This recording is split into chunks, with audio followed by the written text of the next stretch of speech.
দেশে করোনায় সর্বোচ্চ 247 মৃত্যু, শনাক্তও রেকর্ড 15,000-এর বেশি, আক্রান্তের সংখ্যা আরও বাড়ার শঙ্কা।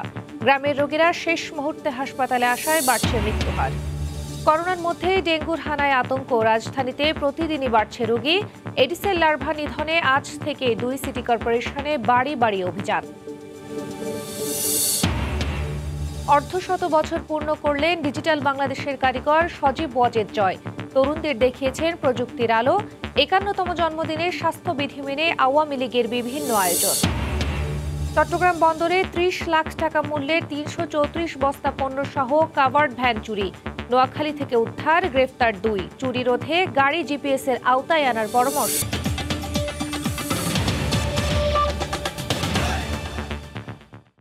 ভোরের সময় সঙ্গে আছে আমি খান তাসমিনা হাসান। ঈদের ছুটির পরপরই করোনায় একদিনে মৃত্যু ও শনাক্তের রেকর্ড দেখল দেশ। গত একদিনে সারা দেশে মারা গেছেন সর্বোচ্চ 247 জন। দেশে প্রথমবার 1.5 লক্ষ নমুনা পরীক্ষায় শনাক্ত হয়েছেন 15,192 জন। বিধিনিষেধ না মানলেও পরিস্থিতি আরও ভয়াবহ আকার ধারণ করবে বলে হুঁশিয়ারি দিয়েছেন স্বাস্থ্যমন্ত্রী। এদিকে শিল্প কারখানা খুললে ব্যবস্থা নেওয়ার কথা জানিয়েছেন জনপ্রশাসন প্রতিমন্ত্রী। কোনোভাবেই নিয়ন্ত্রণে আনা যাচ্ছে না দেশের করোনা পরিস্থিতি। দিনকে দিন আগের সব রেকর্ড ছাড়িয়ে যাচ্ছে শনাক্ত ও মৃত্যুর হার।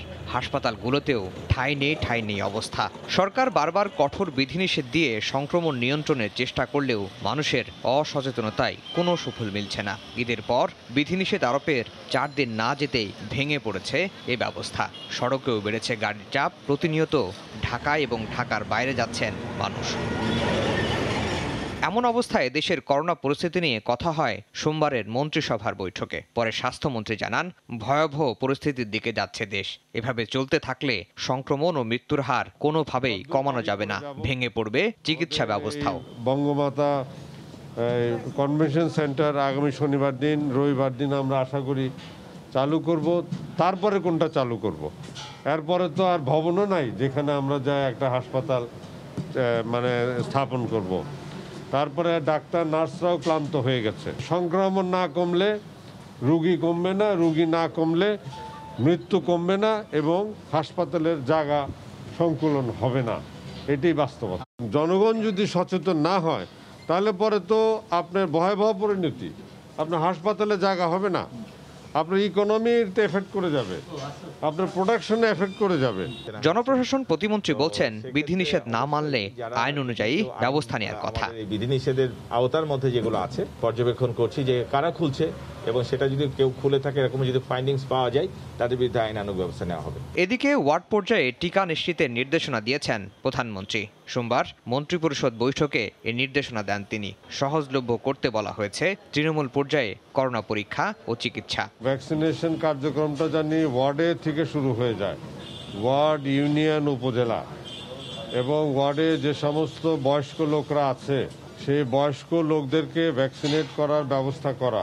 মন্ত্রী জানান, দেশের 80% মানুষকে টিকার আওতায় আনার পরিকল্পনা নিয়ে এগোচ্ছে সরকার। জনবল সংকট কাটাতে পুলিশ ভেরিফিকেশন ও মৌখিক পরীক্ষা ছাড়াই দেয়া হবে 4,000 চিকিৎসক ও 4,000 নার্স নিয়োগ। তাড়াতাড়ি তাদেরকে কাজে যোগদান করার সুযোগ। আফজাল হোসেন, সময় সংবাদ, ঢাকা। হাসপাতালে মিলছে না শয্যা। করোনায় আক্রান্ত মুমূর্ষ রোগী নিয়ে বাড়ি ফিরে যেতে বাধ্য হচ্ছেন অনেকেই। জেলা হাসপাতালগুলোতে গ্রামের অনেক রোগী আসছেন শেষ মুহূর্তে।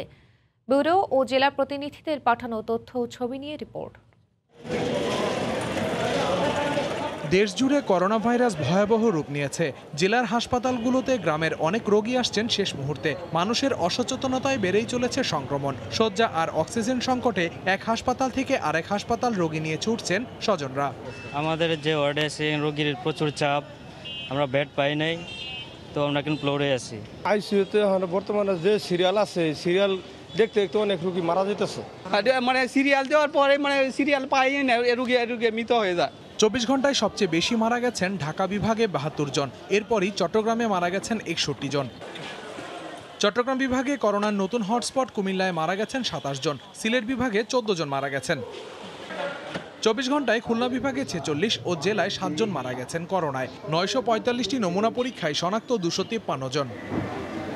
রাজশাহী বিভাগে 21 জন ও মেডিকেল কলেজে 7 জনের মৃত্যু হয়েছে, তবে শনাক্তের হার ও রোগী ভর্তির সংখ্যা কমেছে। বগুড়ায় মারা গেছেন 2 জন। অনেক দর্শনার্থী আসে, একটা রোগীর সাথে 4 জন 5 জন করে অলরেডি ঢুকে যাচ্ছে। আইসিইউ কেবিন এর পর্যাপ্ত প্রয়োজন। বরিশাল বিভাগে করোনায় 12 জন ও জেলায় 2 জন মারা গেছেন। বিভাগে সর্বোচ্চ মারা গেছে বগুড়ায় 7 জন। শনাক্তের হার সর্বোচ্চ 48.67%। আইসিইউ আমার বাবার জন্য আমরা আজকে 10 দিন অনেক চেষ্টা করতেছি কিন্তু পাই না। করোনার হটস্পট কুষ্টিয়ায় 12 ও যশোরে 9 জনের মৃত্যু হয়েছে। দুটি জেলাতেই শনাক্তের হার প্রায় 35%। ওষুধপত্রগুলো যদি সরকার কর্তৃক দেওয়ার ব্যবস্থা থাকে তাহলে চিকিৎসা করাটা মানুষের জন্য খুব সহজ হয়ে যায়। এছাড়া 24 ঘন্টায় করোনায় গাজীপুরে 9, চাঁদপুরে 8, দিনাজপুরে 3, টাঙ্গাইলে 6, রংপুরে 7 ও চুয়াডাঙ্গায় 2 জন মারা গেছেন। আহসানুল করিম, সময় সংবাদ। ঈদের পর থেকে চট্টগ্রামে বেড়ে গেছে করোনা আক্রান্ত রোগীর সংখ্যা, সেই সাথে বেড়েছে মৃত্যুহারও। প্রতিদিনই বিভিন্ন জায়গা থেকে শ্বাসকষ্ট সহ নানা উপসর্গ নিয়ে হাসপাতালে ভর্তি হচ্ছেন করোনা আক্রান্ত রোগীরা। বর্তমানে হাসপাতালে ভর্তি 80% রোগী গ্রামাঞ্চলের। আর শেষ মুহূর্তে গ্রাম থেকে রোগীরা শহরে আসার কারণে মৃত্যুহার বাড়ছে বলে জানান চিকিৎসকরা। বিস্তারিত জানাচ্ছেন পার্থপ্রতিম বিশ্বাস। গত 7 দিন ধরে জ্বরে ভুগছিলেন ষাটোর্ধ্ব চেমনারা। হঠাৎ করে শ্বাসকষ্ট দেখা দিয়েই লকডাউনের মধ্যে আনোয়ারা থেকে নিয়ে আসা হয়েছে চট্টগ্রাম মেডিকেল কলেজ হাসপাতালে। এদিকে আমেনা বেগম সদ্যই নবজাতকের জন্ম দিয়েছেন। জন্মের পর থেকেই শ্বাসকষ্টে ভুগছিলেন নবজাতকটিও, তাই পরিবারের সদস্যরা দ্রুত হাসপাতালে নিয়ে আসে। শুধু এই 2 রোগী নয়, করোনার নানা উপসর্গ শ্বাসকষ্ট নিয়ে হাসপাতালে দূর দূরান্ত থেকে আসছেন রোগীরা। ভর্তি রোগীদের মধ্যে 50 ঊর্ধ্ব রোগীর সংখ্যা সবচেয়ে বেশি। এক সপ্তাহ ধরে অসুস্থ, এখন ঠান্ডা বেড়ে গেছে। সিজার হয়েছে, সিজার হওয়ার পরে মানে শ্বাসকষ্ট। ঈদের পরেই করোনা আক্রান্ত রোগীর সংখ্যা অস্বাভাবিকভাবে বেড়েছে বন্দরনগরীতে। এই কারণে শারীরিক নানা উপসর্গ নিয়ে করোনা পরীক্ষা করাতেও ভিড় করছেন নানা বয়সী মানুষ। সর্দি ছিল, মাথা ব্যথা ছিল, এই কারণে আমি আসছি একটু পরীক্ষা করতে। শরীরও ব্যথা, 7 দিন যাবত কিছু খাচ্ছে না, ওটার জন্য এখানে নিয়ে আসা। হঠাৎ করে বেশি বেড়ে গেছে, এটা আসলে আমাদের অসচেতনতার জন্যই আসলে দায়ী। আমরা ঠিকভাবে মাস্ক পরি না। চট্টগ্রাম মেডিকেল কলেজ হাসপাতালে ভর্তি প্রায় 80% রোগী গ্রামাঞ্চলের। চিকিৎসাধীন 70% রোগীর লাগছে অক্সিজেন সাপোর্ট। শেষ মুহূর্তে রোগীরা শহরের হাসপাতালগুলোতে আসায় মৃত্যুহার বাড়ছে বলে জানান সাচিপের সমন্বয়ক। একদম শেষ পর্যায়ে যখন তাদের অক্সিজেন সংকট চরমে তখন তারা আসছেন, এবং আসার পরে তারা ঠিকমতো হাই ফ্লো নেজাল ক্যানুলা দিয়ে অক্সিজেন পাচ্ছে না, আইসিইউ পাচ্ছে না, যার কারণে প্রতিমধ্যেও অনেকে মৃত্যুবরণ করছেন। ঈদের পর গত 5 দিনে চট্টগ্রামে 39 জনের মৃত্যু হয়েছে। পার্থপ্রতিম বিশ্বাস, সময় সংবাদ, চট্টগ্রাম। কুষ্টিয়ার দৌলতপুর উপজেলার লক্ষ্মীপুর গ্রামে চলতি মাসে করোনা আক্রান্ত ও উপসর্গ নিয়ে 13 জন মারা গেছেন।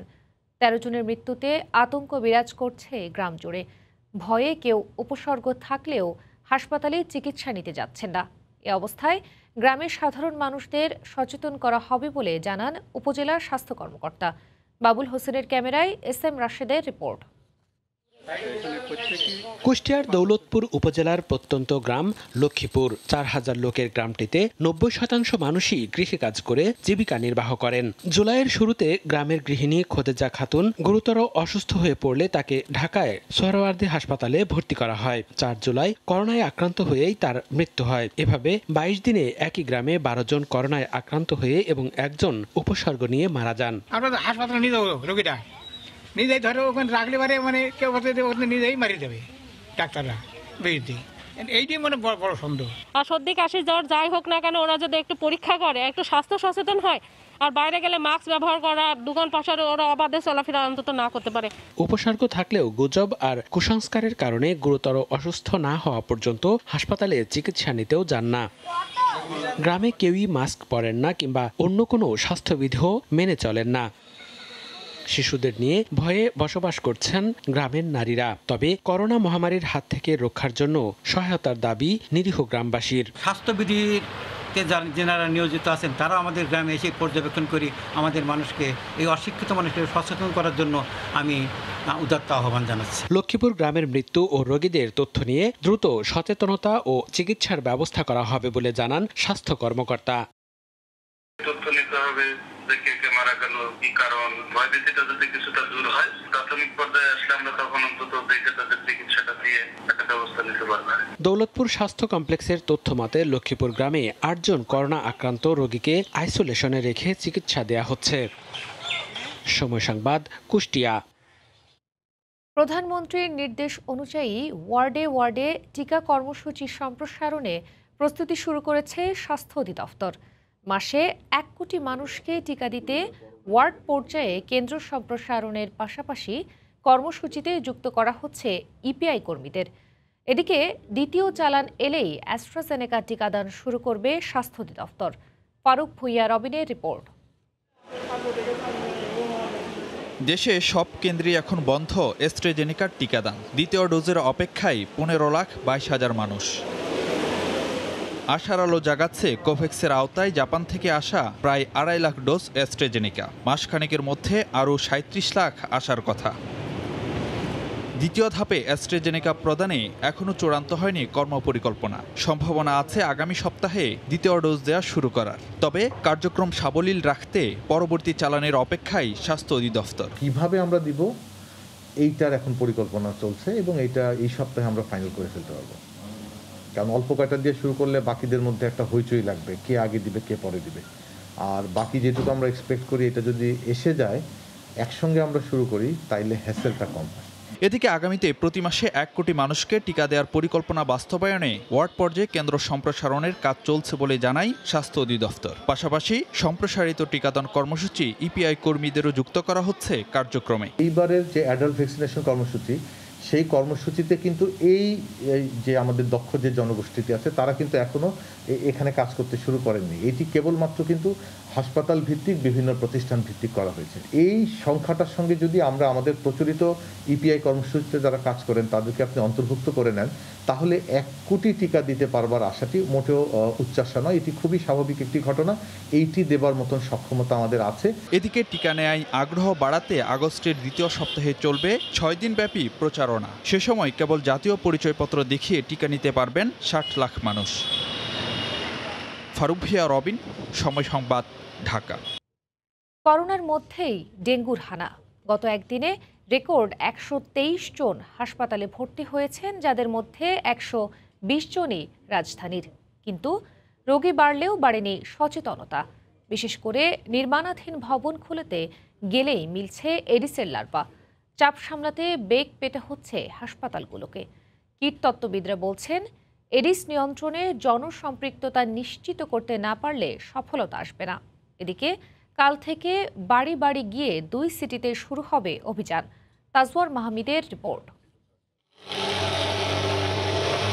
এই করোনা মহামারীতেই নগর জুড়ে নতুন আতঙ্ক ডেঙ্গু। স্বাস্থ্য অধিদপ্তরের হিসেবেই গত 2 দিনে রাজধানীতে ডেঙ্গু নিয়ে হাসপাতালে ভর্তি হয়েছেন 209 জন। পরিস্থিতি কিছুটা আঁচ করতে পেরেই এরই মধ্যে এক দফা ক্রাশ প্রোগ্রামও করেছে 2 সিটি কর্পোরেশন।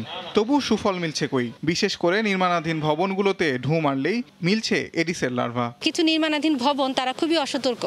আমাদের এই এত কোটি কোটি টাকার প্রোগ্রাম তারা জাস্ট ব্যর্থ করে দিচ্ছে। এখানে যেটা পাওয়া গেছে এডিস মশার লার্ভা এবং খুবই পরিণত অবস্থায়, যেটা হয়তো আজকে কালকে এরা মানুষকে কামড়াতো। তো এই জন্য আমরা তাদেরকে 1 লক্ষ টাকা জরিমানা করছি এবং এটা সবার জন্য একটা মেসেজ। লকডাউনের কারণে কোনো অসচেতনতার কারণে এটা হয়ে গেছে। চলতি মাসে হাসপাতালে ভর্তি হয়েছেন 1000-এর বেশি রোগী। এর মধ্যে সবশেষ 24 ঘন্টায় হাসপাতালের বিছানায় ডেঙ্গু নিয়ে লড়ছেন প্রায় 700 জন। রোগীদের প্রতি পরামর্শ হচ্ছে যে জ্বরের শুরুতেই এটাকে অবহেলা না করে দ্রুত চিকিৎসকের সাথে পরামর্শ করে প্রয়োজনীয় পরীক্ষা নিরীক্ষা করে এটা ডেঙ্গু কিনা এটা পৃথক করা। কীটতত্ত্ববিদরা বলছেন, কেবল অভিযানে মিলবে না সুফল, দরকার সমন্বিত উদ্যোগ। আইনের একটা প্রয়োগ যে চাপ, সেটারও দরকার আছে, কিন্তু শুধু আইন দিয়ে সব কিছু হবে না আর কি।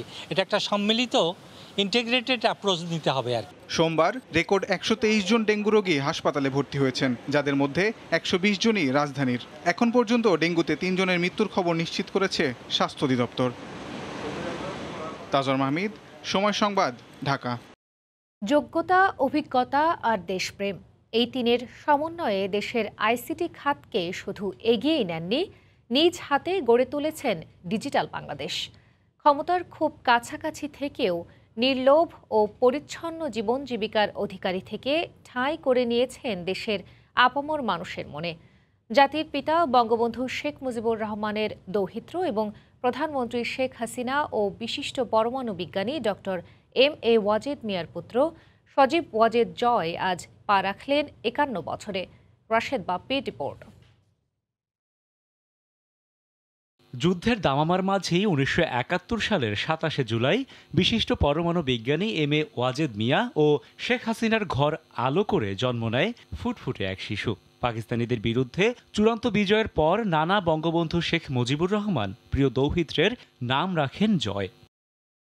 জয় দিয়ে জীবনের শুরু হলেও শৈশবেই তাকে হতে হয় কঠিন নিষ্ঠুরতার মুখোমুখি। ৭৫-এ ঘাতক দলের নির্মম বুলেটে নানা নানি সহ ছিন্নভিন্ন হয়ে যায় পুরো পরিবার। ৭৫ পরবর্তী লন্ডন হয়ে মায়ের সঙ্গে রাজনৈতিক আশ্রয়ে থাকেন ভারতে।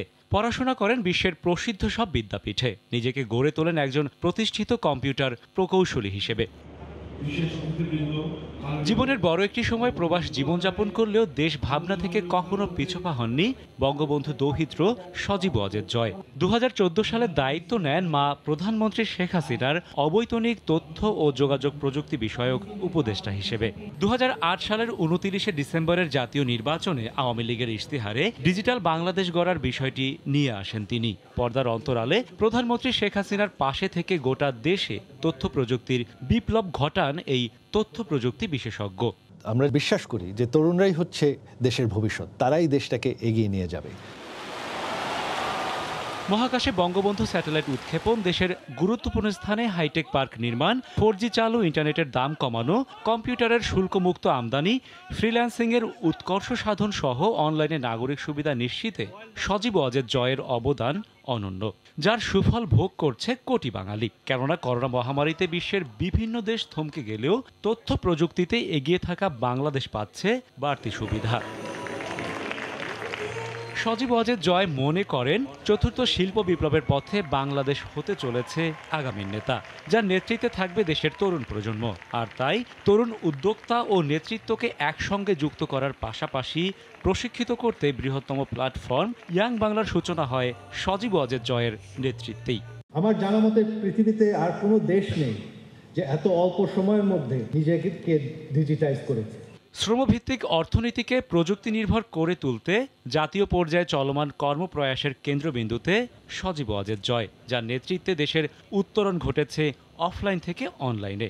প্রযুক্তির বরপুত্র ডিজিটাল বাংলাদেশের এই রূপকারের হাত ধরেই আরও সমৃদ্ধির পথে এগিয়ে যাবে বাংলাদেশ, এগিয়ে যাবে তারুণ্য। রাশেদ বাপ্পি, সময় সংবাদ, ঢাকা। পদ্মা সেতুর খুঁটিতে ফেরির ধাক্কার ঘটনায় গঠিত তদন্ত কমিটি ৩টি সুপারিশ করেছে। এর মধ্যে সবচেয়ে গুরুত্বপূর্ণ হচ্ছে সেতুকে ঝুঁকিমুক্ত রাখতে মুন্সিগঞ্জের শিমুলিয়া বা মাদারীপুরের বাংলাবাজার ঘাটকে সরিয়ে নেওয়া। এ অবস্থায় আগের মাওয়াতেই ঘাট স্থানান্তর সহজ ও বেশি উপযোগী বলে মনে করেন সংশ্লিষ্টরা। আবু সাইদের ক্যামেরায় নাসিরুদ্দিন উজ্জ্বলের আরও একটি রিপোর্ট। পদ্মা সেতুর পিয়ারে ফেরি শাহজালালের ধাক্কার ঘটনায় তদন্ত কমিটির দেয়া রিপোর্টে ৩ সুপারিশের একটি শিমুলিয়া ঘাট ২.৫ কিলোমিটার পশ্চিমে মাওয়া অথবা মাদারীপুরের বাংলাবাজার ঘাট থেকে ৮ কিলোমিটার দূরের শরীয়তপুরের মাঝিকান্দিতে সরিয়ে নেয়া। সংশ্লিষ্টরা মনে করছেন পদ্মা সেতুকে এড়িয়ে ফেরি চলাচলে মাওয়াতেই ঘাট স্থানান্তর বেশি উপযোগী হবে। প্যানেলটা পরিবর্তন করে দিলে সেতুর নিরাপত্তাটা নিশ্চিত, কারণ এই পদ্মা সেতু চালু হয়ে গেলে এই ফেরি সার্ভিসও বন্ধ হয়ে যাবে, তাই না? সবচেয়ে আগে তো আমাদের পদ্মা সেতুর নিরাপত্তা এবং পদ্মা সেতু বিষয়ক কার্যক্রম, সেটাকে আমরা গুরুত্ব দিয়ে ঘাট স্থানান্তর করাটাকে আমরা বিবেচনা করব। বিশেষজ্ঞরা বলছেন উজানে থাকা বাংলাবাজার ঠিক রেখে শিমুলিয়াকে সরিয়ে উজানে আনাই যুক্তিযুক্ত। মাঝিকান্দিকে সরালে বিড়ম্বনা, ব্যয় ও সময় বাড়বে। কাটালবাড়ি ফেরিঘাট দুটি পদ্মা সেতুর আপস্ট্রিমে আছে। এখন মাঝিকান্দিতে যদি ফেরি স্থানান্তর করা হয় তাহলে ফেরি আটকে যাওয়ার সম্ভাবনা থাকবে এবং যাত্রীদের দুর্ভোগ অনেক বেশি বৃদ্ধি পাবে। অপর দুটি সুপারিশের মধ্যে রয়েছে পদ্মা সেতুর পাইল ক্যাপে রবার স্থাপন অথবা শিমুলিয়া বাংলাবাজার রুটের দুর্বল ফেরি সরিয়ে স্রোতের সাথে পাল্লা দিতে সক্ষম ফেরি চালানো। পদ্মা সেতু কর্তৃপক্ষ মনে করে ঘাট স্থানান্তরের ব্যাপারে আপত্তি থাকার কথা নয়। তারা যদি কোনো পরামর্শ দেয় সেটা আমরা ওদের একটা জবাব, আমাদের যুক্তিসঙ্গত জবাব আমরা দিব যদি আমাদের কোনো ইনভলভমেন্ট থাকে। শিমুলিয়ায় ঘাট স্থানান্তর হয় ২০১৪ সালে। এর আগে ঘাটটি প্রায় ৪ বছর ছিল মাওয়া চৌরাস্তার কাছে। 1986 সালে প্রথম চালু হওয়ার পর 2 যুগ ধরে এখানেই ছিল মাওয়া ঘাট। এটি সরিয়ে নেওয়ার প্রায় 11 বছর পরে আবার ফিরিয়ে আনার কথা উঠেছে। মুন্সিগঞ্জের মাওয়া পুরনো ঘাট থেকে নাসিরউদ্দিন উজ্জ্বল, সময় সংবাদ। পদ্মা সেতুর পিলারে নয় পাইল ক্যাপে ফেরি ধাক্কা দিয়েছে বলে জানিয়েছেন মন্ত্রী পরিষদ বিভাগের সচিব খন্দকার আনোয়ারুল ইসলাম। মন্ত্রিসভার বৈঠক শেষে সোমবার দুপুরে ব্রিফিংয়ে সাংবাদিকদের প্রশ্নের জবাবে তিনি জানান, 4000 টন জাহাজের ধাক্কায়ও সেতুর বড় কোনো ক্ষতি হবে না। পদ্মা সেতুর পিয়ারের সাথে ধাক্কা খাওয়ার সম্ভাবনা খুবই কম, কারণ পিয়ারের বাইরে 25 ফিট রেডিয়াস। পদ্মাতে আমরা 4টা ইঞ্জিনিয়ারিং সেফটি নিয়ে আমরা কাজ করছি। রেক্টর স্কেলের 8-এ ভূমিকম্প যদি হয় এবং নিচের থেকে যদি 62 মিটার মাটি সরে যায়, তখন যদি ব্রিজের 2টা লেয়ার, নিচের লেয়ারটা একদম ফুল যদি আপনার হেভি লোডেড ট্রেন দিয়ে বোঝাই থাকে আর উপরেরটা যদি আপনার লরি দিয়ে বোঝাই থাকে লোডেড, তখনই যদি 4000 মেট্রিক টনের একটা শিপ যে পিয়ারের মধ্যে ধাক্কা মারে, তবু ব্রিজের কিছু পিয়ারের কিছু হবে না। করোনাকালে মানুষের আয় কমায় প্রতিদিনই বাড়ছে টিসিবি পণ্যের চাহিদা। ঈদের ছুটির পর আবারও ভর্তুকি মূল্যে পণ্য বিক্রি শুরু করেছে সংস্থাটি। দীর্ঘ সময় অপেক্ষায় থাকা ভোক্তাদের দাবি বরাদ্দ বাড়ানোর। টিসিবির পণ্য কিনতে লম্বা লাইনে দীর্ঘ অপেক্ষা, নাগরিক জীবনের প্রতিদিনের ছবি যেন এটি। 1.5 বছর ধরে করোনার সংক্রমণে আয় কমছে নানা শ্রেণী পেশার মানুষের, তাই তো চাহিদা বাড়ছে বাজার দরের চেয়ে বেশ কম দামে পাওয়া টিসিবির তেল, চিনি ও ডালের। বাজারে তেল, চিনি, ডাল সবই প্রাইস বেশি। আয় ইনকাম বন্ধ, মধ্যবিত্ত পরিবারের লোকজন আমরা যারা আর কি, তাহলে আমরা যাবোটা কোথায়? শরীরে ঘাম এরকম বের হয়ে যাচ্ছে, কোনোদিন তো বের হয়নি, প্রথম আজকে। অনেকের অপেক্ষা আবার ট্রাক আসার আগে থেকে। আসবে কিনা, এই জায়গাটাও আসবে কিনা সেটাও ঠিক নেই, কিন্তু আমরা আশা নিয়ে বসে আছি। দোকান থেকে যেরকম কিনে এখানে তাও একটু কম প্রাইসে পাওয়া যায়, সো এটাই। কোনো অভিযোগ নেই তাদের, তবে যেন খালি হাতে ফিরতে না হয় সেই আকুতি সংসার খরচের হিসাব মেলাতে হিমশিম খাওয়া নগরবাসীর। সিরিয়াল বাই সিরিয়াল যাচ্ছি, দিয়ে দিচ্ছে। তেলের দাম এখানে কম, ডাল, চিনি যা দিচ্ছে বাজারে এই সব জিনিসেরই দাম অনেক বেশি। দেখা যায় যে অনেক লাইন, পিছনের লোকগুলো দাঁড়ায় আছে, পণ্যগুলো পাচ্ছে না। এটা বৃদ্ধি করলে আরো ভালো হতো। ডিলাররা বলছেন ভোক্তারা শৃঙ্খলা মানলে সহজ হবে বেশি মানুষের হাতে পণ্য পৌঁছে দেয়া, আর অনিয়ম পেলে কঠোর ব্যবস্থা নেওয়ার হুঁশিয়ারি টিসিবির। যদি পণ্যটা সুশৃঙ্খলভাবে নেয় তাহলে আমাদের যে ওয়ার্কাররা আছে তাদেরও দিতে সুবিধা হয়। ট্রাক সেলের সংখ্যা বৃদ্ধির চেয়ে বেশি আমরা জোর দিয়েছি দিনটা বৃদ্ধি করার জন্য। দিনটা বৃদ্ধি করলে বেশি সংখ্যক মানুষকে আওতায় আনা যাবে। আরেকটা কাজ করেছি ইনটেক বোতলটার মুখটা খুলে দিয়ে আবার লাগিয়ে দেওয়ার জন্য। এটা দোকানে গিয়ে সে আর বিক্রি করতে পারবে না, লুজ বোতল হয়ে যাবে। প্রতি কেজি ডাল, চিনি 55 টাকায় এবং 100 টাকা লিটারে সয়াবিন তেল পাচ্ছেন ভোক্তারা। দেশব্যাপী 450 ট্রাকে চলমান এই কার্যক্রম শেষ হবে আগামী মাসের শেষ সপ্তাহে। কামরুল হাসান সবুজ, সময় সংবাদ, ঢাকা। কাপড়ের ভাঁজে ভাঁজে মিলল সৌদি রিয়াল সহ 8টি দেশের 2.5 কোটি টাকা মূল্যের বিদেশি মুদ্রা। হজরত শাহজালাল আন্তর্জাতিক বিমানবন্দরের ইমিগ্রেশনে তল্লাশির সময় একজনকে আটক করা হয়। তিনি আন্তর্জাতিক চোরাচালানকারী চক্রের সঙ্গে জড়িত কিনা খতিয়ে দেখা হচ্ছে বলে জানিয়েছে এপিবিএন। এদিকে সৌদি ফেরত বিমান বাংলাদেশ এয়ারলাইন্সের ফ্লাইট থেকে 4 কেজি স্বর্ণ উদ্ধার করেছে ঢাকা কাস্টমস। সোমবার সকাল 6:30টায় হজরত শাহজালাল আন্তর্জাতিক বিমানবন্দরে টার্কিশ এয়ারলাইন্সের ফ্লাইটটি তুরস্কের ইস্তানবুলের উদ্দেশ্যে ছেড়ে যায়। এর আগেই গোপন তথ্যের ভিত্তিতে জাহাঙ্গীর গাজী নামে এক যাত্রীকে তল্লাশি করে এপিবিএনের সদস্যরা। ছোট্ট কাপড়ের ব্যাগ থেকে একে একে বেরিয়ে আসে বিভিন্ন দেশের মুদ্রা। এয়ারপোর্ট আর্মড পুলিশ জানায়, কাপড়ের ব্যবসায়ী গাজী আন্তর্জাতিক চোরাচালান চক্রের সদস্য কিনা খতিয়ে দেখছেন তারা। প্রায় 11,20,000 সৌদি রিয়াল তার কাছে পাই, যার সব মিলিয়ে বাজারের বাংলাদেশি টাকায় যার মূল্য দাঁড়ায় প্রায় 2.5 কোটি টাকা। ইস্তাম্বুল থেকে ইজিপ্টেরও টিকিট কাটা আছে তার। তো আমরা বলতে পারি যে উনি হয়তো সর্বশেষ মিশরে যেতে চাচ্ছিল। কিভাবে অর্থটা আসলো এবং এটা কিভাবে কোন কাজে খরচ হতো সেটাও আসলে তদন্ত সাপেক্ষে বুঝতে পারবো আমরা। আটক ব্যক্তির কাছ থেকে জব্দ করা মালামাল ও মুদ্রা ঢাকা কাস্টমস কর্তৃপক্ষের কাছে হস্তান্তর করা হয়েছে। ফরেন এক্সচেঞ্জ রেগুলেশন একটা আছে যে সে এই $10,000 বেশি সে নিতে পারবে না। সে কেন আনলো এটা আমরা তার কাছ থেকে জেনে শুনে তারপরে আমরা আমাদের আইন অনুযায়ী তাকে ব্যবস্থা নিব, দরকার হলে রাষ্ট্রের অনুকূলে বাজেয়াপ্ত করব। স্বর্ণ ও বিদেশি মুদ্রা চোরাকারবারীরা তুরস্ক রুটে সক্রিয় আছে বলে ধারণা আইনশৃঙ্খলা রক্ষা বাহিনীর। এদিকে দুপুরে হযরত শাহজালাল আন্তর্জাতিক বিমানবন্দরে সৌদি আরব থেকে বাংলাদেশগামী বিমান বাংলাদেশ এয়ারলাইন্সের একটি ফ্লাইট থেকে ৩ কোটি টাকা মূল্যমানের ৪ কেজির বেশি স্বর্ণসহ এক যাত্রীকে আটক করে ঢাকা কাস্টমস হাউস। সানবীর রূপল, সময় সংবাদ, ঢাকা। ভোরের সময় আরও থাকছে, চুক্তির মেয়াদ থাকলেও বড়পুকুরিয়া কয়লার খনির ৬ শতাধিক শ্রমিককে চলে যেতে বাধ্য করায় অভিযোগ সিএমসির বিরুদ্ধে।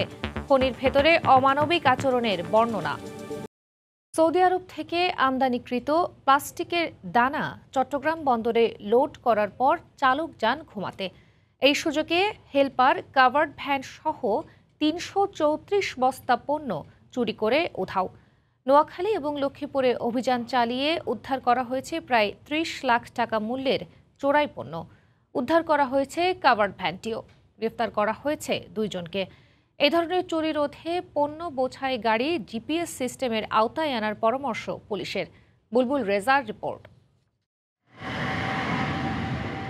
চট্টগ্রাম বন্দরে এই কাভার্ড ভ্যানটিতে ৩৩৪ বস্তা প্লাস্টিকের দানা লোডিং শেষে চালক ঘুমাতে যান। হেলপার এই সুযোগে পণ্য বোঝাই ভ্যানটি চুরি করে রওনা হন ঢাকার উদ্দেশ্যে।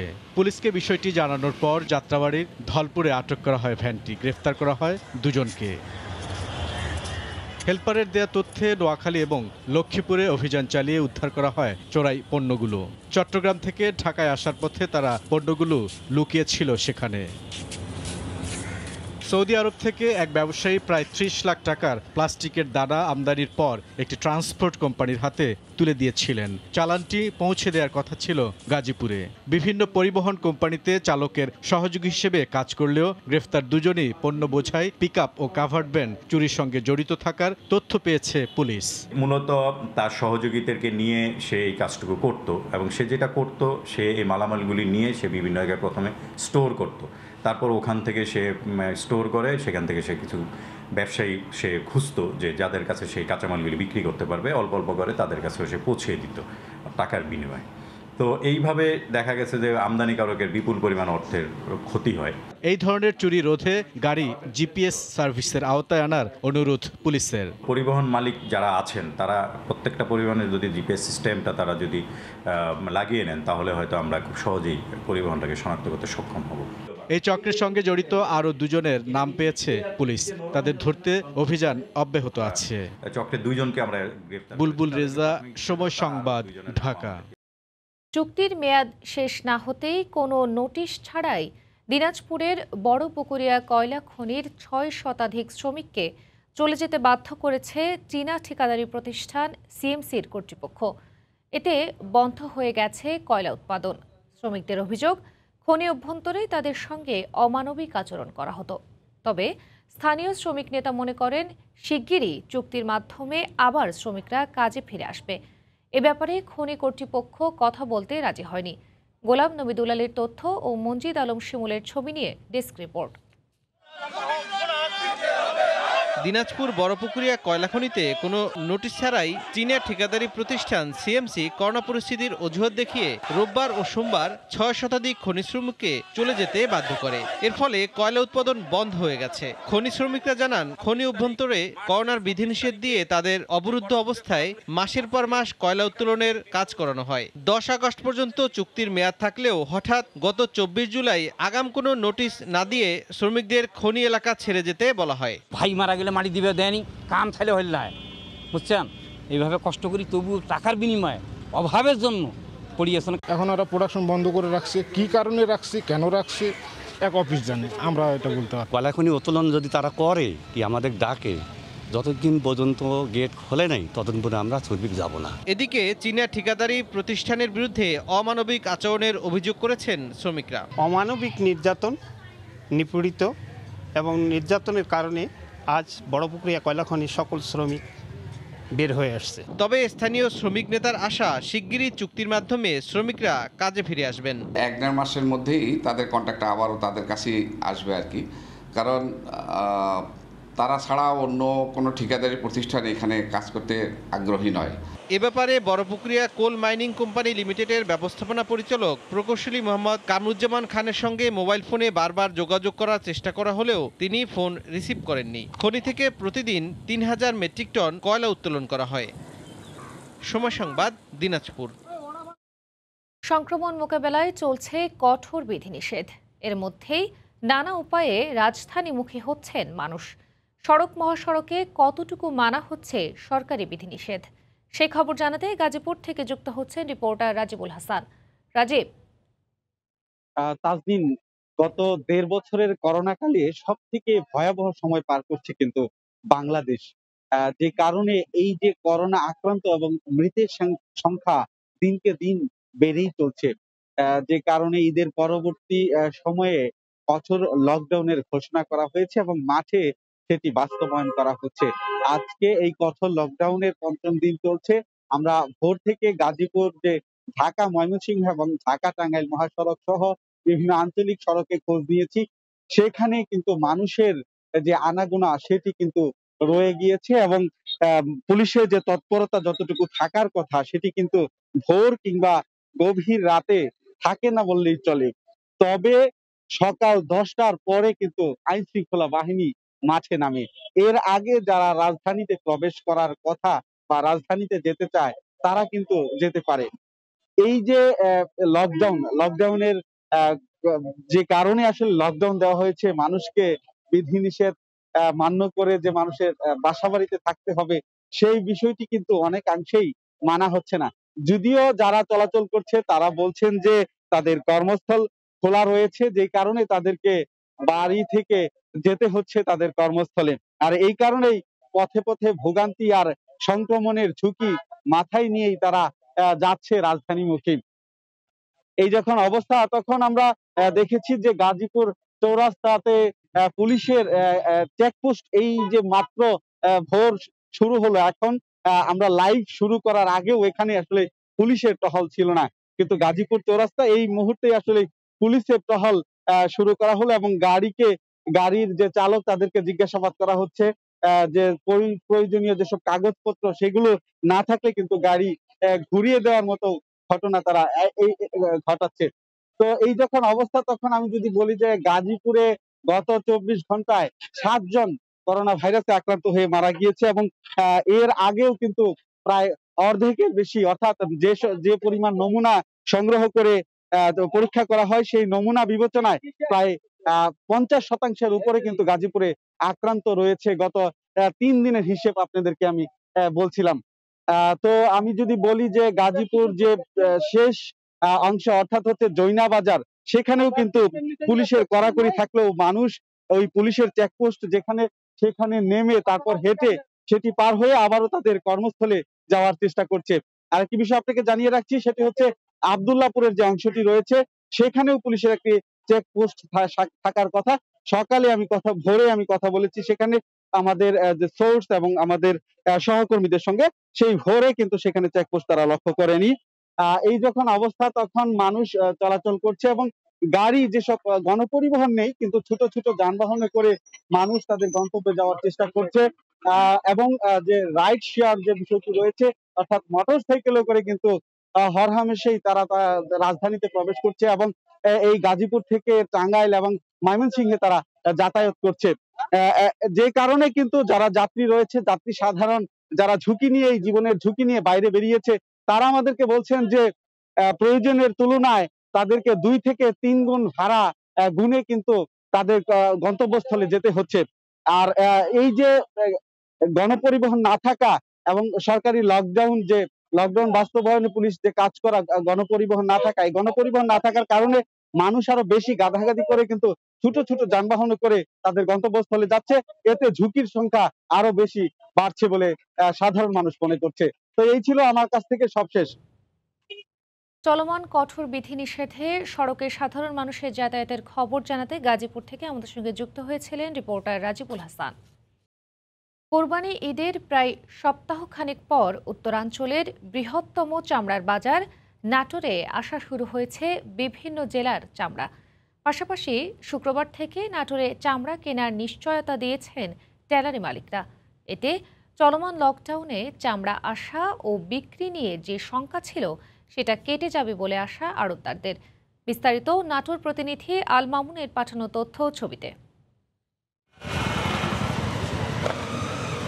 চলমান লকডাউনের কারণে উত্তরাঞ্চলের বৃহত্তম চামড়ার বাজার নাটোরে ২৫ জেলার চামড়া আসা নিয়ে সংশয়ের মধ্যে থাকলেও সোমবার থেকে বিভিন্ন জেলার চামড়া আসা শুরু হয়েছে। ঈদের পর অলস বসে থাকা প্রায় ২০০ আড়তদার ও ব্যবসায়ী আবারও কর্মচঞ্চল হয়ে উঠেছেন।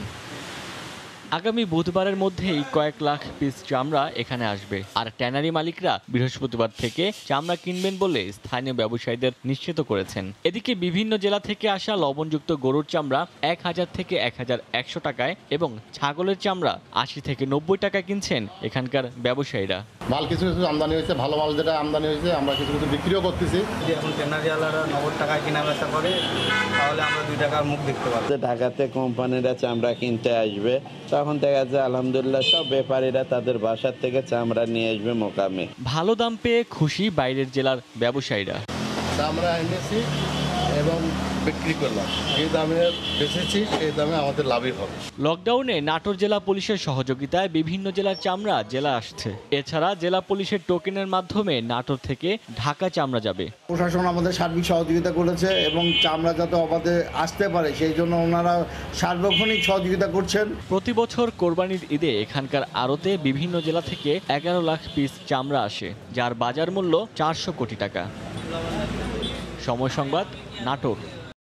ভিটে মাটি এমনকি চিরদিনের জন্য দুটো পা কোমর থেকে বিচ্ছিন্ন, তবুও মনোবল হারাননি মোজাম্মেল হক। চাননি কারো বোঝা হতে। কাটা পায়ে নিচে বস্তা বেঁধে সাইকেল ভ্যান মেরামত করে চলছে তার সংসারের চাকা। হিলি থেকে শফিকুল ইসলামের পাঠানো তথ্য ছবিতে রিপোর্ট।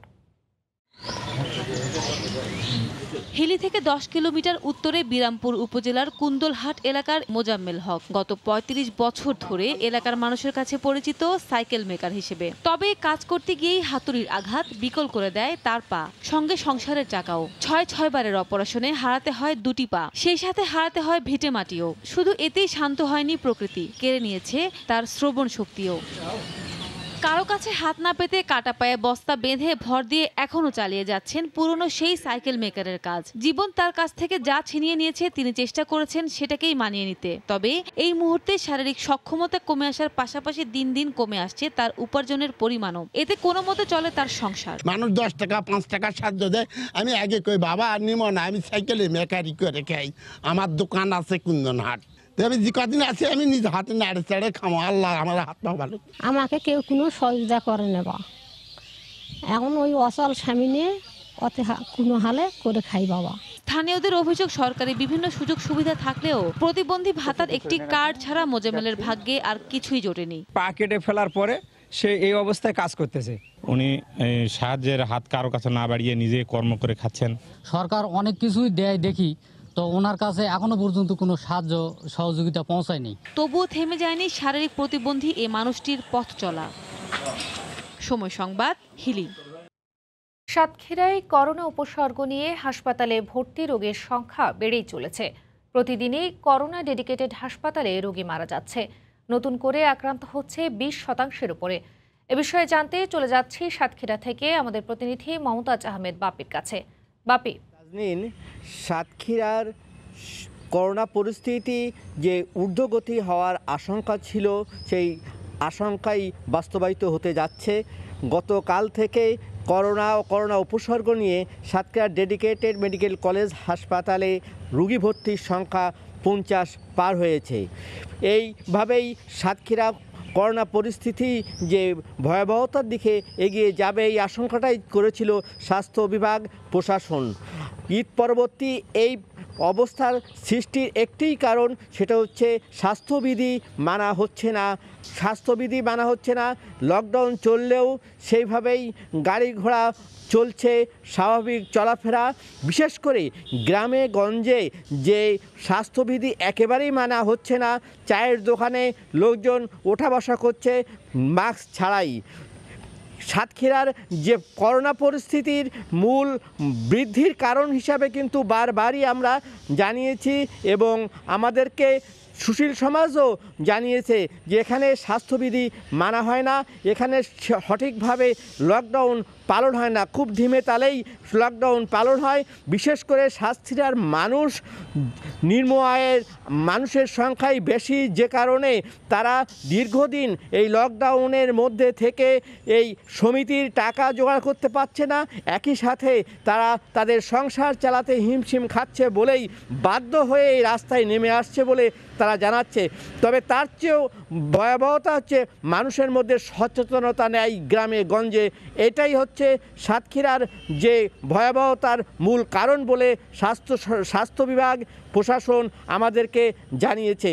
সুশীল সমাজেরও একই অভিযোগ যে তারা এই নিম্ন আয়ের মানুষের কাছে যাতে ত্রাণ পৌঁছায় তাহলেই মনে হয় তাদেরকে বাড়িতে রাখা যাবে, আর বাড়িতে না রাখা গেলে এই স্বাস্থ্যবিধি মানানো যাচ্ছে না, বাড়িতে রাখা যাচ্ছে না, যে কারণে প্রতিদিনই সাতক্ষীরায় সংক্রমণ বৃদ্ধি পাচ্ছে, আক্রান্ত হচ্ছে প্রতিদিনই রুগী মারা যাচ্ছে।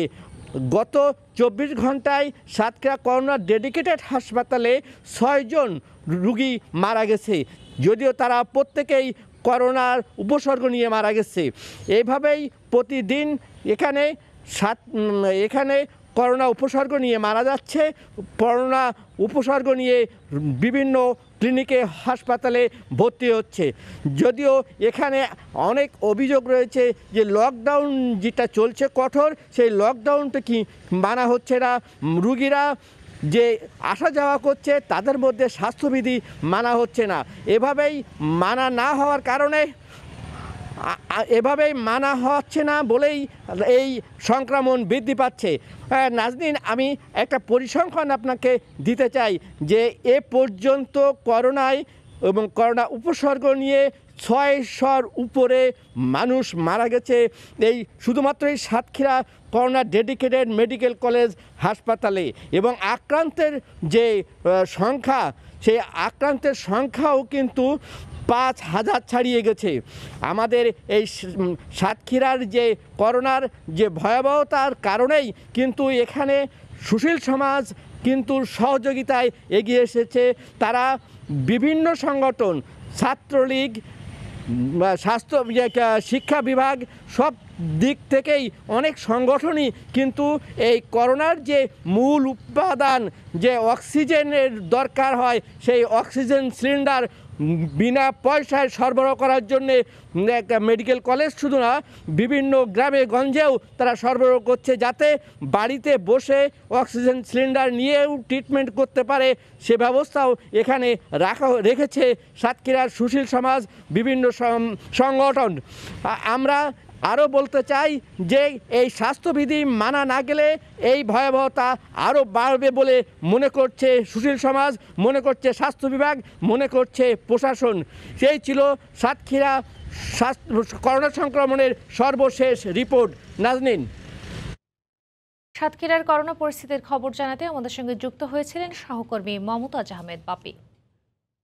অক্সিজেনের অভাবে বাবার মৃত্যু দেখে ছেলে বানালেন অক্সিজেন কনসেন্ট্রেটর। এর মধ্যে 10ম শ্রেণীর শিক্ষার্থীর উদ্ভাবিত এই প্রযুক্তি ব্যাপক সাড়া ফেলেছে। একটি অক্সিজেন কনসেন্ট্রেটর তৈরিতে যেখানে খরচ হয় 2 লাখ টাকা, সেখানে তার তৈরিতে খরচ হয়েছে মাত্র 65,000 টাকা। উদ্ভাবক পাবনার ঈশ্বরদীর শিক্ষার্থী তারিফ জানান, করোনাকালে এই প্রযুক্তি ব্যবহার করা গেলে উপকার পাবে মানুষ। শারীরিক নানা জটিলতা এবং অক্সিজেনের অভাবে খুব কাছ থেকেই বাবার মৃত্যু দেখেছেন তারিফ। উপলব্ধি করেছেন করোনাকালে হাসপাতালের অক্সিজেন সংকট, সে কারণেই অক্সিজেন কনসেন্ট্রেটর আবিষ্কারের সিদ্ধান্ত নেন বিজ্ঞান মনস্ক 10ম শ্রেণীর শিক্ষার্থী তারিফ। তো সেই একটা কাজ করে খারাপ লাগা। তার উদ্ভাবিত এই প্রযুক্তি কম্প্রেসরের মাধ্যমে বাতাস সংগ্রহ করে, বাতাস থেকে নাইট্রোজেন ফেলে দিয়ে অক্সিজেন আলাদা করে। এভাবে 90% অক্সিজেন কনসেন্ট্রেট করতে পারে যন্ত্রটি। অনুমোদন পেলে খরচ কম হওয়ায় যা প্রত্যন্ত অঞ্চলের করোনা রোগীদের অক্সিজেনের ঘাটতি দূর করবে বলে মনে করেন তারিফ। নাইট্রোজেন থেকে সম্পূর্ণরূপে আলাদা করতে হবে, কারণ তাহলে আমি যদি বিভিন্ন গ্যাসগুলোকে আলাদা করতে পারি তাহলে কিন্তু আমার অক্সিজেনটা তখন আমার আলাদাভাবে নেওয়া সম্ভব। তো সেইভাবেই আর কি জিনিসটা ভাগ ভাগ করে অক্সিজেনটাকে নিয়ে সেই অক্সিজেনটাকে আবার রিফাইন করা হয়। সেটা রিফাইন করে তারপরে আউটপুট হিসাবে দেওয়া। এরই মধ্যে পাবনা মেডিকেল কলেজ হাসপাতালের চিকিৎসকরা প্রযুক্তিটির প্রশংসা করেছেন, সহযোগিতা করছেন উপজেলা নির্বাহী কর্মকর্তাও। তারপরও আরও যাচাইয়ের জন্য সরকারের উচ্চ পর্যায়ের হস্তক্ষেপ চেয়েছেন এই শিক্ষার্থী। জাতীয় বিজ্ঞান ও জাদুঘর, তো সেখানে আমি নিয়ে গেছিলাম। তো সেখান থেকে আমাকে একটা বিশেষজ্ঞ দল দেখেন। তো এটা দেখার পর তিনারা আমাকে এটা সম্পর্কে বিভিন্ন অবজারভেশন দেন এবং তিনারা বললেন যে তোমার এটা খুবই লো কস্টে এবং মানে এরকম ভাবে কিছু অ্যাপ্রিশিয়েট করেন। পাবনার ঈশ্বরদীর একটি স্কুলের ১০ম শ্রেণীর শিক্ষার্থী তারিফের তৈরি অক্সিজেন কনসেন্ট্রেটরের খরচ পড়েছে মাত্র ৬৫,০০০ টাকা, বাহিরে যার মূল্য ২ লাখ টাকার মতো। আফজাল হোসেন, সময় সংবাদ, ঢাকা। কঠোর বিধিনিষেধ উপেক্ষা করেই পদ্মা পাড়ি দিতে শিমুলিয়া বাংলা বাজার নৌরুটে ভিড় করছেন অসংখ্য মানুষ। ফেরিতে পারাপার করা হচ্ছে যাত্রী। বিস্তারিত জানাতে মুন্সিগঞ্জের শিমুলিয়া ঘাট এলাকায় আছেন রিপোর্টার নাসিরুদ্দিন উজ্জ্বল। সরাসরি চলে যাচ্ছি তার কাছে। উজ্জ্বল, তাজদিন, আপনি যেমনটি বলছিলেন যে কঠোর বিধিনিষেধের কিন্তু উপেক্ষা শুধু নয়, বৃদ্ধাঙ্গুলি প্রদর্শন করে এইভাবেই কিন্তু লোকজন ঘর থেকে বেরিয়ে এসছেন এবং এই ফেরিঘাটের ভিড় আমি যদি আপনাদেরকে একটু দেখাতে পারি যে একটি ফেরি ফেরার পথে, যেটি ফেরি সাপ পরান, এটি কিন্তু রাজধানীতে ফেরা প্রচুর মানুষের আমরা ভিড় দেখছি, যে গায়ের উপর গা লাগানো এই ভিড়। পাশাপাশি অনেকে কিন্তু ওই যে দক্ষিণাঞ্চলে যাওয়ার জন্য আপনারা দেখছেন যে ফেরিতে উঠবার জন্য অপেক্ষা করছে এবং এই যারা যাচ্ছেন তাদের নানা রকম অজুহাত থাকলেও কিন্তু এখানে স্বাস্থ্যবিধি কিন্তু উদাহ এবং ভয়ঙ্কর করোনার সংক্রমণ ঝুঁকির মধ্যেই তারা কিন্তু এভাবে যাচ্ছেন এবং সরকারি সংস্থা BIWTC যে পরিচালিত ফেরি, সেই ফেরিতে কিন্তু এভাবে স্বাস্থ্যবিধিকে উপেক্ষা করা হচ্ছে।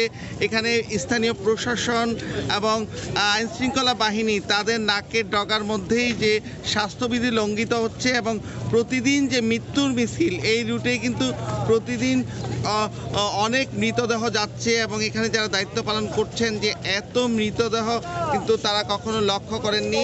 তো এমন মৃতদেহ যাচ্ছে এবং করোনায় যারা এই প্রাণ হারাচ্ছেন তাদের স্বজনদের নানা রকম আকুতি, এরপরেও কিন্তু এই যে ঘর থেকে বেরিয়ে আসা লোকজন তাদের যে এভাবে চলা, আপনারা দেখছেন অনেকে মাস্ক পর্যন্ত পরছেন না এবং এখানে যারা এসে নামছেন তারা রাজধানী ঢাকায় যাওয়ার জন্য কিন্তু নানা রকম কৌশল অবলম্বন করছেন। বিকল্প পথে ছোট ছোট নানা রকম যানবাহনে করে তারা রাজধানীতে ফেরার চেষ্টা করছেন, কিন্তু পথে পথে আইনশৃঙ্খলা বাহিনীর নানা রকম চেকপোস্ট থাকলেও কিন্তু সেগুলো কোনো কিছুই তোয়াক্কা করছেন না।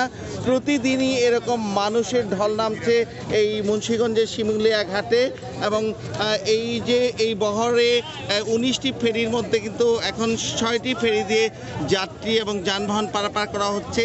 এখানে জরুরি পরিষেবার অ্যাম্বুলেন্স এবং পণ্যবাহী ট্রাক ছাড়া অন্য সকল যানবাহন পারাপার নিষিদ্ধ ঘোষণা করলেও কিন্তু আমরা দেখছি যে সেখানে যাত্রী সংখ্যাই অনেক এবং যাত্রীবাহী যে যানবাহন রয়েছে সেগুলোর সংখ্যাই বেশি এবং আপনারা দেখছেন যে ফেরিটি ফেরার পরে কি পরিস্থিতি এবং সেখানে কিভাবে গায়ের উপর গা লাগিয়ে লোকজন দাঁড়িয়ে আছেন এবং ফেরিটি ফেরার পরে আমরা দেখছি যে মোটর বাইক এবং মোটর সাইকেলগুলোতে কিন্তু পেছনে 2-3 জন করে লোক নিয়ে তারা নেমে আসছেন এবং সেখানে আপনারা দেখছেন যে অনেকের মুখে কিন্তু মাস্ক পর্যন্ত নেই এবং এই যে ভয়ঙ্কর করোনার সংক্রমণ ঝুঁকি, সেই ঝুঁকি মধ্যেই তারা এভাবে ফেরিতে কিন্তু ঘণ্টাকালেরও বেশি সময় দাঁড়িয়েছিলেন এবং এই যানবাহনের পাশেই গাদাগাদি করে এমন অবস্থা তাদের দাঁড়ানো যে পা রাখার জায়গা পর্যন্ত নেই এবং এই পরিস্থিতি কিন্তু প্রতিদিনকার এই যে কঠোর বিধিনিষেধ ঘোষণা করা হয়েছে সেই ঘোষণার পর থেকে কিন্তু আমরা দেখছি প্রতিদিন এভাবেই কিন্তু মানুষ রাজধানী ঢাকায় ফিরছে এবং রাজধানী ঢাকায় ফেরা এই লোকজনদের কাছে আমরা জিজ্ঞেস করলে কিন্তু তারা বলছেন নানা রকম প্রয়োজনের কথা তাদের এবং রাজধানী ঢাকা ছেড়ে যাওয়ার পর প্রিয়জনদের সঙ্গে ঈদ করার পরে তারা রাজধানী ফিরছেন এবং অনেকে বলছেন যে তাদের অফিস খোলা, কেউ বলছেন যে তাদের সেখানে কর্মসংস্থানের জন্য যাচ্ছেন, আবার কেউ বলছেন যে গার্মেন্টস যে কোনো সময় খুলে দিতে হতে পারে, আমাদেরকে রাজধানীতে গিয়ে থাকার জন্য বলা হয়েছে, এরকম শত শত অভিযোগ ও তাদের অজুহাত কিন্তু শোনা যাচ্ছে। কিন্তু এই যে মৃত্যুর মিছিল, যে ডেল্টা ভেরিয়েন্টের যে সংক্রমণ ঝুঁকি, সেই ঝুঁকির ব্যাপারে কিন্তু তারা তেমন কোনো গুরুত্বই দিচ্ছেন না, পাত্তাই দিচ্ছেন না।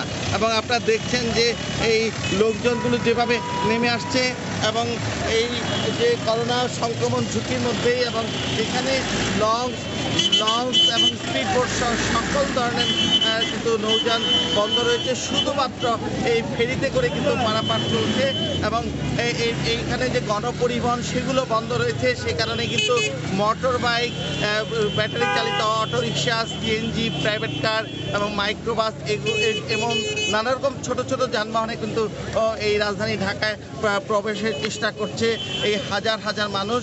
এবং আপনারা দেখছেন যে এই মানুষের যে গাদাগাদি ভিড়, সেগুলো কিন্তু শেষই হচ্ছে না। ফেরি ফেরার পর এইভাবে মানুষ শিমুলিয়া ঘাটে সবশেষ খবর। তাজদিন। শিমুলিয়া বাংলা বাজার নৌ রুটে ফেরি চলাচলের খবর জানাতে মুন্সিগঞ্জের শিমুলিয়া ঘাট এলাকা থেকে আমাদের সঙ্গে যুক্ত হয়েছিলেন রিপোর্টার নাসির উদ্দিন উজ্জ্বল।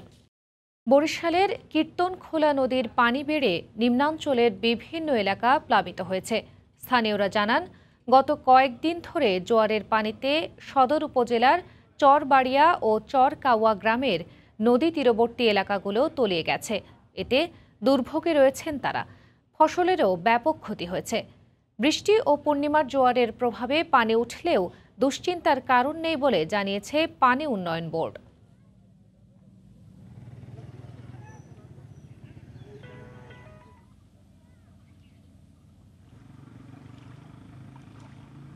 যখন আসে জোয়ারের পানি আসে তখন পুরো বাড়িঘর তলাই যায়, আবার 2-3 ঘন্টা পানি তলে থাকে, আস্তে আস্তে আবার পানি কমে যায়। নদীর যখন পার ডুবে যায় তখন এইগুলি ভরিয়ে যায়। বিভিন্ন নদ নদীর পানি পূর্ণিমার প্রভাবে বৃদ্ধি পেয়েছে, এতে নিম্নাঞ্চল প্লাবিত হচ্ছে এবং জোয়ার ভাটার কারণে এই পানিটা যদিও এই সময়ে কয়েকদিন সময় লাগবে, 3-4 দিনের মধ্যে আশা করা যায় পানিটা নেমে যাবে।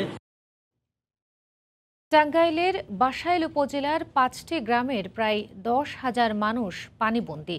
উপজেলা শহরে যাওয়ার একমাত্র রাস্তাটিও পানির নিচে। চরম দুর্ভোগে এসব নিম্নাঞ্চলের বানভাসী মানুষ।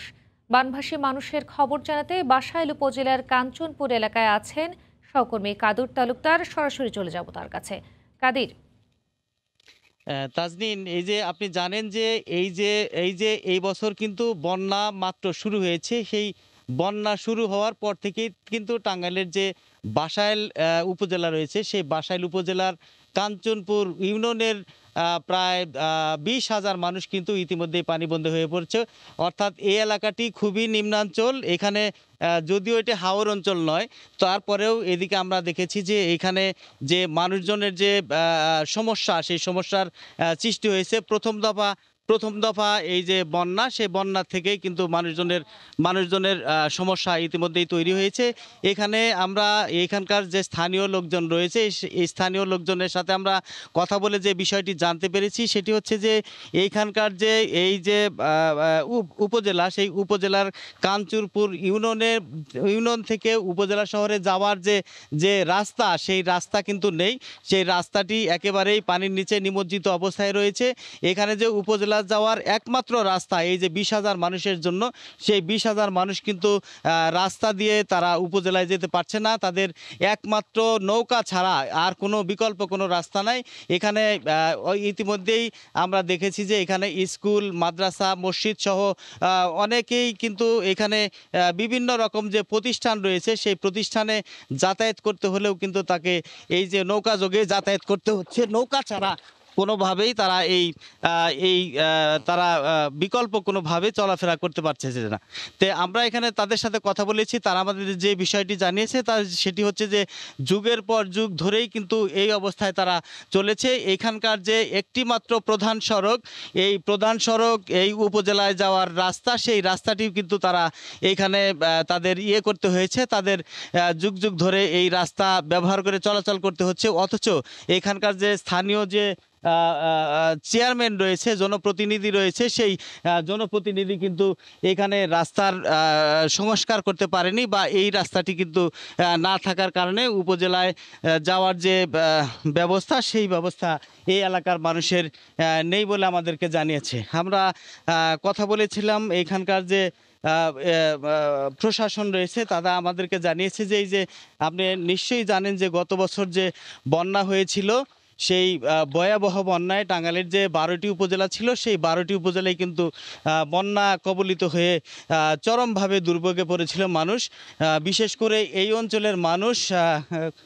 অঞ্চলের মানুষ কিন্তু চরম দুর্ভোগের শিকার হয়ে মানুষজনের যে যাতায়াত, সেই যাতায়াত কিন্তু বিচ্ছিন্ন অবস্থায় পড়েছিল। সেই এবারও কিন্তু শুরু হয়েছে ইতিমধ্যেই বন্যার যে শুরু, সেই বন্যার শুরুতেই কিন্তু এই যে মানুষজনের যে যোগাযোগ ব্যবস্থা, সেই যোগাযোগ ব্যবস্থা কিন্তু বিচ্ছিন্ন হয়ে পড়েছে। সেই বিষয়টি আমরা জানতে পেরেছি। আমরা কথা বলেছিলাম তাদের এলাকাবাসীর যে দাবি, সেই দাবিটি হচ্ছে যে এই যে মানুষের যে চলাচলের ব্যবস্থা, মানুষের যে দুর্ভোগ, মানুষজন এইখান থেকে যদি কোনো মানুষ এই মুহূর্তে যদি মৃত্যুবরণ করে, তাকে কিন্তু কবর দেওয়ার মতো যে গোরস্থান, সেই গোরস্থানে নেওয়ার মতো কিন্তু কোনো রাস্তা নেই, যেই কারণে কিন্তু তারা আসলে চরমভাবে সমস্যার সৃষ্টি হচ্ছে। আমরা তাদের সাথে কথা বলে যে বিষয়টি জানিয়েছি যে এই যে ভরা মৌসুম, এখন ভরা মৌসুম নয়, তারপরে কিন্তু এই যে মানুষজনের যে যাতায়াতের যে দুর্ভোগ, সেই দুর্ভোগ সৃষ্টি হয়েছে। তারা এক বাড়ি থেকে অন্য বাড়ি যেতে হলেও কিন্তু তাদেরকে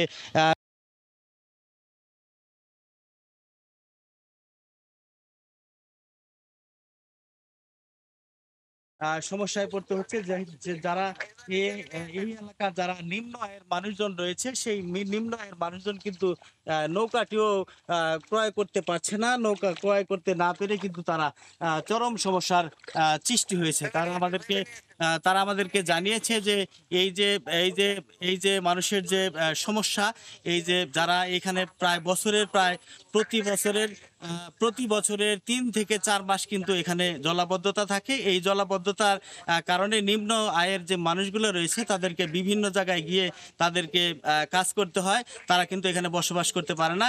এই জন্য আসলে এই বিচ্ছিন্ন বলা চলে, এই এলাকার যোগাযোগ ব্যবস্থা মূলত বিচ্ছিন্ন থাকার কারণে তারা যুগের পর যুগ ধরেই তারা চরম বিপর্যয়ের মধ্যে পড়েছে। তাদের দাবি দ্রুত যেন এই উপজেলা যাওয়ার যে প্রধান রাস্তা, এই রাস্তাগুলো যদি সংস্কার করে এবং নির্মাণ করে, তাহলে হয়তো এদের দুর্ভোগটা লাঘব হবে। তো এই ছিল আসলে আমার কাছ থেকে এই টাঙ্গাইলের বাসাইলের বন্যার বিস্তারিত খবর। টাঙ্গাইলের বানভাসী মানুষের খবর জানাতে বাসাইল উপজেলার কাঞ্চনপুর এলাকা থেকে আমাদের সঙ্গে যুক্ত হয়েছিলেন সহকর্মী কাদের তালুকদার।